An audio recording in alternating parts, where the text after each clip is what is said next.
Start किया था vertical balance sheet हमारा कंप्लीट हो चुका है। आज से हम देखेंगे वर्टिकल इनकम स्टेटमेंट कैसे प्रिपेयर किया जाए with the help of trading and profit and loss account. जो ट्रेडिंग P&L की एंट्रीज होती है उसी को ही मुझे इनकम स्टेटमेंट में रिकॉर्ड करना है, बट कुछ फॉर्मेट में मुझे रिकॉर्ड करना पड़ता है। वो फॉर्मेट मैंने लास्ट पीरियड में आपको वीडियो लेक्चर में एक्सप्लेन किया हुआ है। वो फॉर्मेट को देखते हुए आज हम इनकम स्टेटमेंट प्रिपेयर करेंगे वर्टिकली। तो पेज नंबर 349 हमें दिया है question 3, convert following trading and P&L account into vertical income statement. Trading P&L को ही हमें वर्टिकल इनकम स्टेटमेंट में रिकॉर्ड करना है, यानी ट्रेडिंग की एंट्रीज मुझे इनकम स्टेटमेंट में लेकर के जानी है, P&L की एंट्रीज मुझे इनकम स्टेटमेंट में लेकर के जानी है। तो सबसे पहले हम ट्रेडिंग को रिकॉर्ड करेंगे एंट्रीज को, एंड देन हम रिकॉर्ड करेंगे P&L की एंट्रीज को, और वहां से हमें कैलकुलेट करना है नेट प्रॉफिट और net loss for the year. तो देखते हैं आपको दिया क्या है। Trading and P&L account for the year ended 31 March 2019। Trading के डेबिट में सबको मालूम है ट्रेडिंग के डेबिट में कौन सी एंट्रीज आती है। Opening stock, purchases, wages, gross profit. On the credit side sales, closing stock. इस जब हमें इनकम स्टेटमेंट प्रिपेयर करने के लिए वो देंगे, बहुत ही सिंपल क्वेश्चन को आपको दिया जाएगा और उसको आपको वर्टिकली अरेंज करना है, बट यूजिंग फॉर्मेट। आपको फॉर्मेट को यूज करना ही है और as it is income statement को रिकॉर्ड करते जाना है। फिर उसके नीचे आपको कंटिन्यूएशन में दिया है P&L account, office expense, selling expense, finance expense, net profit, and on the credit side by gross profit. On the next page यहीं पे आपका पूरा क्वेश्चन कंप्लीट हुआ है। अब इस ट्रेडिंग एंड P&L का हेल्प लेते हुए मुझे वर्टिकल इनकम स्टेटमेंट को प्रिपेयर करना है। तो सभी लिखेंगे vertical income statement, vertical income statement as on 31st March 19, है ना, date is 31st March 19। Make again 4 columns, particulars, amount, amount। आपको बहुत ही बेसिक इस टॉपिक में रहेगा, क्योंकि इससे रिलेटेड और भी बहुत सारी एंट्रीज इनकम स्टेटमेंट में हम रिकॉर्ड करते हैं, बट आपको इतना ज्यादा डिफिकल्ट वो देंगे नहीं। जैसे ये क्वेश्चन दिया है सिंपल, इसी टाइप का क्वेश्चन आपको पूछेंगे for preparing vertical income statement. तो बहुत ही इनिशियल स्टेज का ये स्टेटमेंट हमको प्रिपेयर करने के लिए कहा जाएगा। तो लिखेंगे particulars in first column, amount,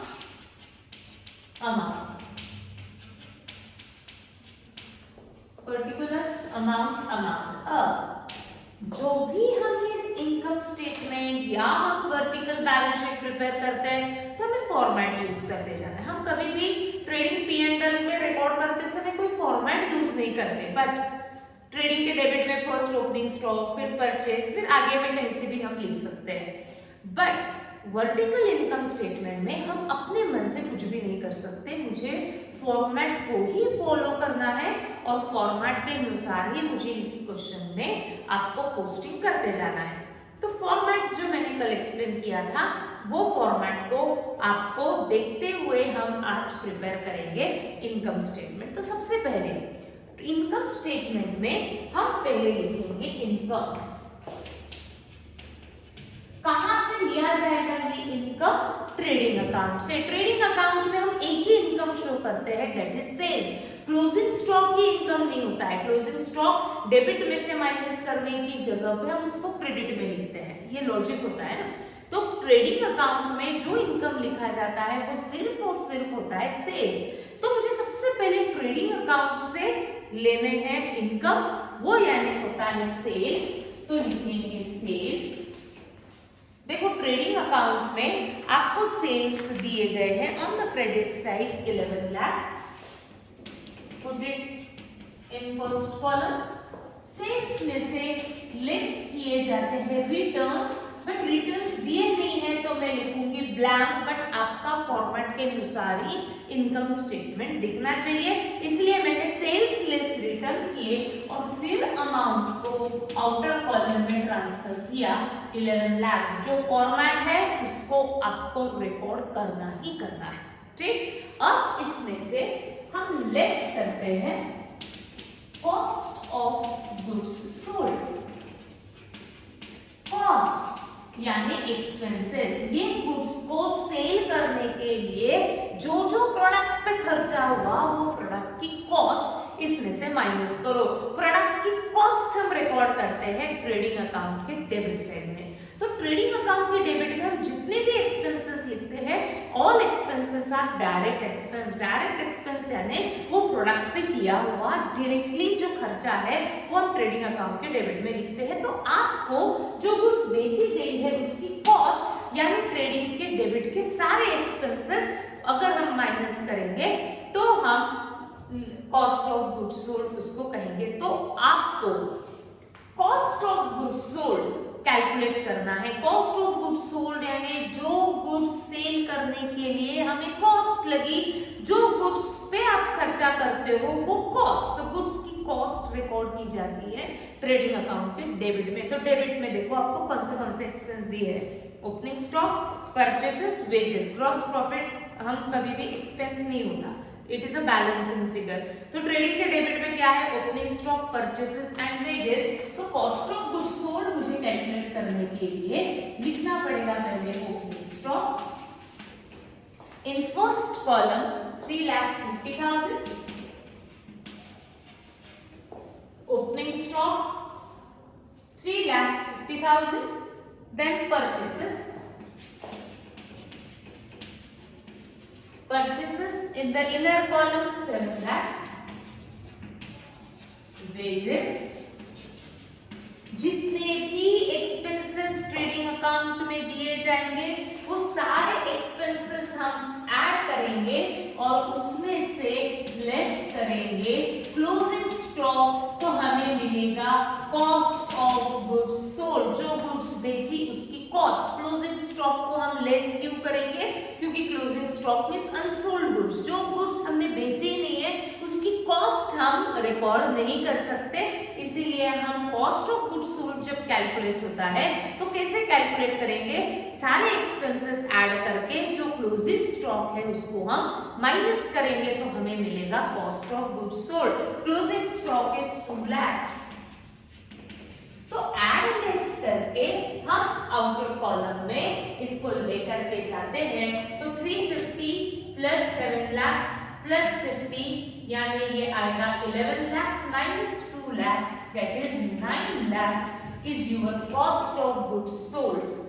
cost of goods sold minus करके सेल्स में से मुझे cost of goods sold minus करना है तो मुझे मिलेगा ग्रॉस प्रॉफिट। हमने हॉरिजॉन्टली ही ऐसे ही लिखा है, सेल्स में से सारे एक्सपेंसेस माइनस किए, बट हमने इनकम स्टेटमेंट में रिकॉर्ड करने का मेथड अलग रहेगा। पहले लिखा सेल्स, फिर कैलकुलेट किया cost of goods sold. Cost of goods sold how you calculate it, by adding all expenses which are given in trading account on the debit side, less closing stock करते हैं तो आपको मिलेगा cost of goods sold. 11 lakhs minus 9 lakhs, 2 lakhs को हम कहेंगे gross profit. Heading देना है इसलिए मैंने कैपिटल लेटर्स में लिखा, उसको अंडरलाइन किया। देखो ट्रेडिंग अकाउंट के डेबिट में ग्रॉस प्रॉफिट भी आपको दिया हुआ है 2 lakhs, तो मेरे इनकम स्टेटमेंट भी ग्रॉस प्रॉफिट आया 2 lakhs। अब देखो हॉरिजॉन्टल जो आपको दिया है, ग्रॉस प्रॉफिट को मैंने P&L के क्रेडिट में ट्रांसफर किया और इस ग्रॉस प्रॉफिट में से मैंने सारे एक्सपेंसेस P&L के डेबिट के माइनस करके मुझे नेट प्रॉफिट मिला है। मुझे यहाँ पर भी वैसे ही करना है, ग्रॉस प्रॉफिट में से P&L के डेबिट के मुझे सारे एक्सपेंसेस माइनस करने हैं, बट एक्सपेंसेस को उन्होंने डिवाइड किया ऑपरेटिंग एंड नॉन ऑपरेटिंग। तो सबसे पहले हम लेस करेंगे operating expenses. Operating expenses business को चलाने के लिए जो जरूरी खर्चे होते हैं, दैट इज ऑपरेटिंग एक्सपेंस। कौन से चलाने के लिए बिजनेस को जरूरी एक्सपेंडिचर होते हैं, administration, selling expense, finance expense, ये सारे बिजनेस को चलाने के लिए जरूरी खर्चे होते हैं। तो ये एक्सपेंसेस को अलावा जो एक्सपेंसेस होते हैं उसे हम नॉन ऑपरेटिंग कहते हैं, जो बिजनेस को चलाने के लिए जरूरी नहीं होते। जैसे मैंने एग्जांपल्स दिए थे, लॉस बाय थेफ्ट, चोरी होनी चाहिए ऐसा जरूरी नहीं है। लॉस बाय फायर, आग लगनी चाहिए बिजनेस में, ऐसा जरूरी नहीं है। तो ये एक्सपेंसेस को हम कैटेगराइज करते हैं नॉन ऑपरेटिंग एक्सपेंसेस में। तो देखते हैं आपको P&L में क्या क्या एक्सपेंसेस के नाम से एक्सपेंसेस दिए गए। हम P&L में कभी ऑपरेटिंग नॉन ऑपरेटिंग नहीं लिखते, बट आपको जब इनकम स्टेटमेंट प्रिपेयर करना है तो ऑपरेटिंग अलग, नॉन ऑपरेटिंग अलग किया जाता है। तो ऑपरेटिंग ऑफिस एक्सपेंस, ये it is operating expense. Office expense में आएगा सैलरीज, मेंटेनेंस, ये बिजनेस को चलाने के लिए जरूरी है। सेलिंग एक्सपेंस, गुड्स बेचेंगे तो खर्चा होने ही वाला है, operating expense. Finance expense, business को रन करने के लिए अगर मैंने लोन लिया है तो मुझे इंटरेस्ट पे करना ही है, that means financial expense. All these are operating expenses. ये तीनों भी बिजनेस के ऑपरेटिंग एक्सपेंस होते हैं। तो मैं इन तीनों को ऑपरेटिंग एक्सपेंस के नीचे लिखती हूँ। Office expense 1 lakh, but in the inner column selling expenses,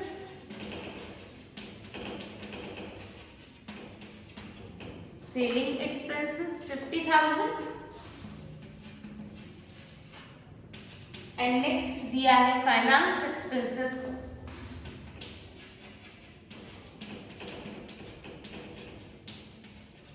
आपको दिया है फाइनेंस एक्सपेंसेस 20,000।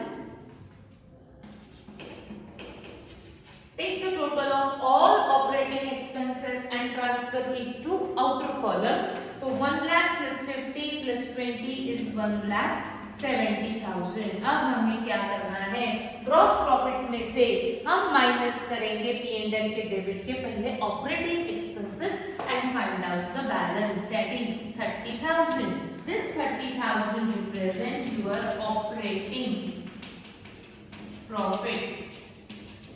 फॉर्मेट को आपको लेकर के ही चलना है, चाहे क्वेश्चन में सारी इंफॉर्मेशन दी हो या ना दी हो।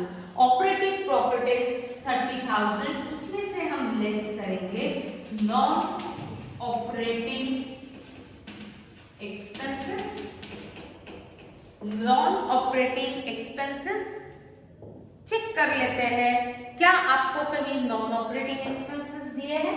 नॉन ऑपरेटिंग एक्सपेंस है जो बिजनेस को चलाने के लिए जरूरी नहीं है। एक्सपेंस है तो P&L के डेबिट में मिलने चाहिए। P&L के डेबिट में सिर्फ 3 ही एक्सपेंसेस दिए हैं, operating, office expense, selling expense, finance, और ये तीनों भी ऑपरेटिंग एक्सपेंस होते हैं। तो नॉन ऑपरेटिंग एक्सपेंस में हम लिखेंगे डैश, ऐड करेंगे नॉन ऑपरेटिंग इनकम जो जरूरी नहीं है, that means income from other sources. Sales आपका ऑपरेटिंग इनकम होता है, क्योंकि उस बिजनेस करेंगे ही नहीं तो कहां से बिजनेस करेंगे। तो नॉन ऑपरेटिंग इनकम में आते हैं income from other sources. Sales के अलावा अगर कोई इनकम बिजनेस करता है तो that is non operating income. Income है तो वो क्रेडिट में मिलना चाहिए। मैं P&L का क्रेडिट देखती हूँ तो कुछ भी इनकम दिया हुआ नहीं है, तो अगेन नॉन ऑपरेटिंग इनकम में हम करेंगे डैश। तो आपका 30,000 माइनस 0 प्लस 0 बैलेंस इज 30,000। इसको हम कहेंगे net profit before tax. Tax देने का पहले का प्रॉफिट। क्या आपको क्वेश्चन में टैक्स दिया हुआ है क्या? अगर है तो P&L के डेबिट में मिलेगा। तो मैं P&L का डेबिट देखती हूँ तो यहाँ पे आपको टैक्स दिया हुआ नहीं है, बट मैं फिर भी फॉर्मेट को फॉलो करते हुए टैक्स लिखती हूँ। That means 30,000 is your actual net profit after tax. ये कुछ भी नहीं थे, बट मैंने फॉर्मेट को फॉलो किया और पूरा फॉर्मेट लिखा, जो नहीं दिया उसको मैंने डैश करके रिकॉर्ड किया। पूरा फॉर्मेट लिखते हो तो बहुत अच्छी बात है, ठीक है। तो नेट प्रॉफिट आफ्टर टैक्सेस 30,000। तो देखो जो P&L का प्रॉफिट है वो भी आपका उतना ही आना चाहिए जितना हमारा ये लास्ट प्रॉफिट दिख रहा है। यस, नेट प्रॉफिट P&L में दिया हुआ है 30,000। तो इसी हॉरिजॉन्टल को हमने वर्टिकली अरेंज किया। तो पहले ट्रेडिंग की एंट्रीज लिखी। कहां से स्टार्ट किया? सेल्स। सेल्स में से मुझे माइनस करना पड़ेगा ट्रेडिंग के डेबिट के एक्सपेंसेस, बट मैं डायरेक्टली उसको माइनस नहीं करती। जो मैं एक्सपेंसेस माइनस करती हूँ उसको मैं कहती हूँ कॉस्ट ऑफ गुड्स सोल्ड। तो कॉस्ट ऑफ गुड्स सोल्ड कैसे कैलकुलेट करेंगे? ट्रेडिंग के डेबिट के सारे एक्सपेंसेस माइनस क्लोजिंग स्टॉक, तो मिलेगा cost of goods sold. Sales में से cost of goods sold minus होती है तो निकलता है ग्रॉस प्रॉफिट। अब इस ग्रॉस प्रॉफिट में से हम P&L के एक्सपेंसेस माइनस करते हैं, बट एक्सपेंसेस को हमने दो टाइप में डिवाइड किया, ऑपरेटिंग, नॉन ऑपरेटिंग। जो बिजनेस को चलाने के लिए जरूरी होता है दैट इज ऑपरेटिंग, पहले माइनस किए। ऑफिस, सेलिंग, फाइनेंस, ये सारे ऑपरेटिंग एक्सपेंस थे। तो मिला मुझे ऑपरेटिंग प्रॉफिट, जिसमें से मैंने non operating expense add non operating income किया, कुछ भी नहीं था। तो मिला मुझे net profit before tax. Tax separately minus किया जाता है, इसको हम कहीं भी एक्सपेंस में इंक्लूड नहीं करेंगे। टैक्स लिखा बट है नहीं, तो 30,000 को ही हम नेट प्रॉफिट आफ्टर टैक्स कहेंगे और हेडिंग देंगे net profit after tax. Complete format लिख के हमारा वर्टिकल इनकम स्टेटमेंट कंप्लीट हुआ, ठीक। और एक क्वेश्चन करते हैं, आते हैं पेज नंबर 350। 350 को सबसे पहले हम अच्छे से पढ़ते हैं। Convert following trading and P&L account into vertical income statement. तो मुझे ट्रेडिंग P&L क्वेश्चन में दिया जाएगा। आपको दिया है ट्रेडिंग अकाउंट में opening stock, purchases, wages, gross profit, on the credit side sales, closing stock. P&L continuation में दिया है office expense, selling expense, finance expense, gross profit. इसी को ही मुझे ऐसा ही क्वेश्चन आने वाला है for preparing vertical income statement for 8 marks, ठीक। तो हमको देखो, मैंने अकाउंटिंग फॉर कंप्यूटर्स की थ्योरी होती है, थ्योरी में इतने मार्क्स नहीं मिलते, तो हमें ये analysis of financial statement full marks दे सकता है, क्योंकि ये बहुत ही इनिशियल स्टेज पे आपको ये टॉपिक है।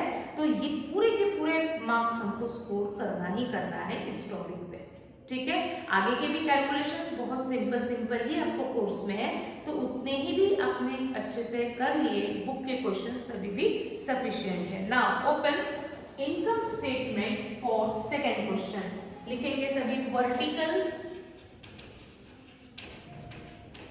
इनकम स्टेटमेंट एज ऑन, कौन से ईयर के लिए बोला है? 31 March 20। Make 3 columns.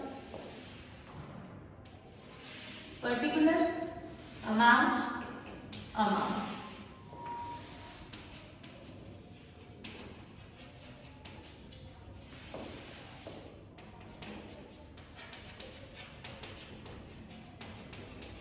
Particulars, amount. 2 minute दे रही हूँ, फास्ट कंप्लीट करो रूलिंग, करेंगे साथ में।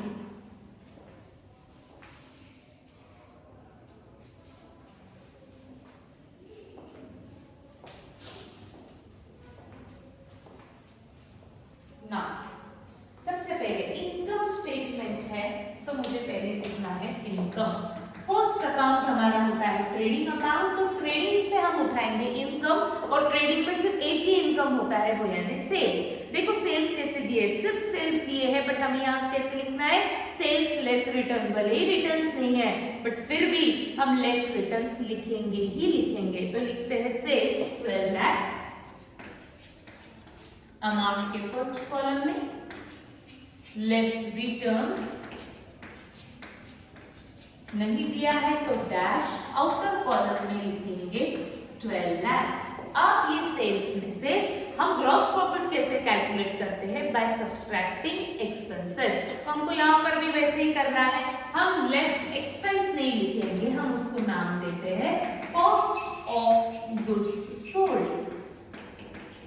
जो आपने गुड्स बेची है उसके ऊपर की कॉस्ट यानी उसके ऊपर के सारे एक्सपेंसेस। डेबिट में हम सारे एक्सपेंसेस लिखते हैं, तो कॉस्ट ऑफ गुड्स सोल्ड कैसे कैलकुलेट किया जाएगा? By adding all expenses which are given in trading account on the debit side, opening stock 2 lakhs in the inner column, purchases 9 lakhs, wages 1 lakh। ये सारे expenses लगे हैं वो product पे जो हम बेच रहे हैं, बट इसमें से एक एक्सपेंस नहीं लगा है, दैट इज क्लोजिंग स्टॉक, तो हम वहां से हटा देंगे।